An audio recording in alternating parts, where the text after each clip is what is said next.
to makakalimutan. Ang nakakatakot sa pag-skydive, yung gabi na alam mo kinabukasan, mag-skydive ka na. Medyo bumibilis-bilis din yan ang tibok mo. Pero yung mga kasamahan mo, nagyayabangan pa kayo, excited na ako bukas, excited na ako, pero yung puso mo, gumaganon-ganon din.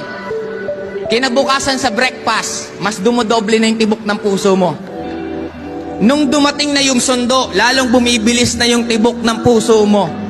Nung pagdating nyo na dun sa venue at dinadamitan na kayo ng suit, lalong lumalakas na ang tibok ng puso mo.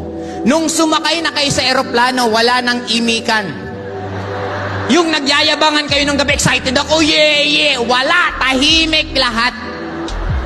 Nung nasa ere na, at binuksan na yung pinto at alam mong ikaw na yung susunod, grabe lalo. Nung nahulog ka na, pagkahulog mo, bumukas yung parachute, kasi yung hulog po, mga 5 seconds lang naman.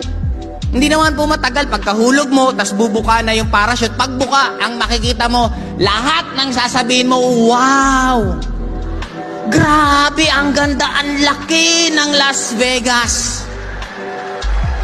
Yung pinakakinakatakutan mo, yung pala ang pinakamasarap na mararamdaman mo sa buhay mo.